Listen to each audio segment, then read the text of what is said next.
د دوی قدر وکړي او د دوی د فن قدر وکړي، د دوی د هغه کم کسب دی د هغې قدر وکړي. بدقسمتي زمونږ دغه ده چې مونږ کم خلک د معاشري فایدهمند خلک دي، معاشرې ته فایده ورکو، هغه زمون په نظر باندې نه راځي. هغه خلک چې هغه معاشرې ته هیڅ فایده نه ورکوي، هغه د معاشرې دپاره تقریبا ناسور وي، هغې مونږ قدر کوو، احترام یې کوو، د هغوی مدح وایو. نو دا د انسان یو کمزوري ده، ناپوهي ده، بې علمي ده زمونږ چې مونږ د معاشرې کارنده افراد نه پیژنو. ګوره څومره پیغمبران چې راغلي دي هغوی ته خدای پاک کسبونه ورکړي دي، چاته یو کسب ورکړي، چاته بل کسب ورکړي، چاته بل کسب ورکړي دي. هغه پیغمبرانو هغه کسبونه کول، دا الله پاک مونږ ته ښایي چې زه خپل محبوب بندگان مې دي په دنیا کې مې درلیږلي دي چې د هغوی کسب ته ضرورت هم نشته، خو دا کسب مې ځکه ورکړی چې تاسو دغه کسب قدر وپېژنئ، د دغه انسان قدر وکړئ.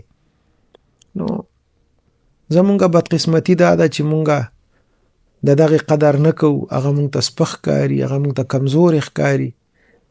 بیا چې کله هغه د دنیا نه لاړ شي، نو چونکې زما ژوند کې خو کمی راغی، نو چې کمی راغی نو ما هغه سړي باندې څه کار نه، خو هلته ما ته کمی محسوس شوی دی. نو زه بیا ویم چې اوفو دا خو ډېر لوی کار هغه سړي کوو، فلان کې ډېر لوی کردار و په دې معاشره کې. نو هغه لاړ، ګوره اوس موږ ته دا کمی محسوس شوه. لکه د کور یو مشر دی، تاسو څنګه ووې، نو هغه مشر موږ سره قدر نه وي، خو چې کله هغه لاړ شي، ګوره چې یو سپینګیری پلار په کټ کې بیمار هم پروتي په کلونو، مونږ وایو د څه کردار دی؟ هیڅ کردار نشته، کټ کې پروت دی، دوایانې خوري او ټوخېږي راته.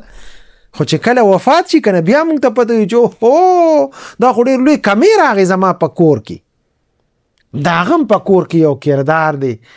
بیا چې دی د کور څوکیدار خو دی که نه، څوکیداري خو کوي. نو مونږ په کار دی چې یاره په وخت باندې قدر وکړو او د هر انسان قدر وکړو. د معاشره کې وګورو کم خلق دي چې هغه د معاشرې ته فایده ورکوي، هغه د معاشرې د اصلاح دپاره، د معاشرې د ترقۍ دپاره لګیا دي، چې د هغوی موږ قدر احترام وکړو، هغوی ته د قدر په سترګه باندې وګورو او د هغوی د هغه فن، د هغوی د هغه کردار ستاینه وکړو، د هغوی مدح وکړو، هغوی سره مرسته وکړو. هله به چې دی نو سبا زه مشر کېږم، زه به په دغه ځای باندې راځم، نو بیا به زما هم خلک قدر کوي.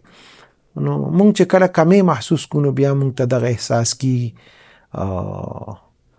نن هم مونږه صحابه کرام دي، دا زمونږه مشران، لوی لوی اولیاء، نیکان خلق تیر شوي دي، قابل خلق تیر شوي دي. نن مونږ افسوس کوو چې یاره دا خلق ولې د معاشره کې نشته، دوی خو ډېر لوی کردار او دوی خو ډېر لوی خدمات کړي دي، خو هغه نشته نن. نو تاسو ګورئ چې څومره مونږه هغه ته د زمانه تیریږي، هغه ژوند کې کمی راځي، ځکه قیمتي خلک لاړل.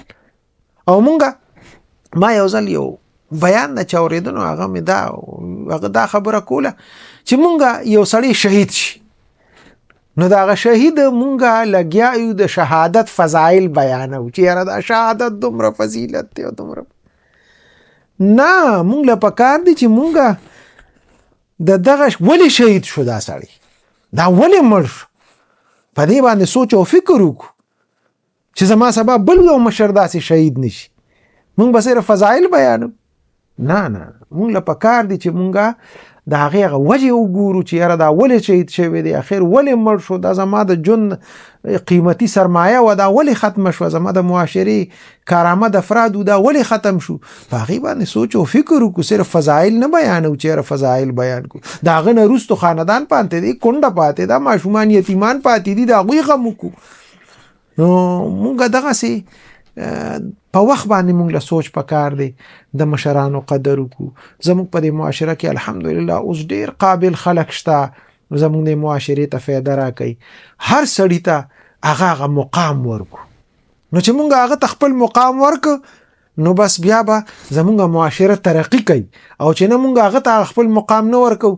لکه ګوره عالم تم سپکو قتل، عالم ته چې سپکو قتل، هغه عالم په خپل بچو باندې علم نه کوي، ځکه ما ته خلک سپک ګوري. نو سبا زما بچیم دغه یو بل سړی دی چې هغه د معاشري ته څه فایده ورکوي.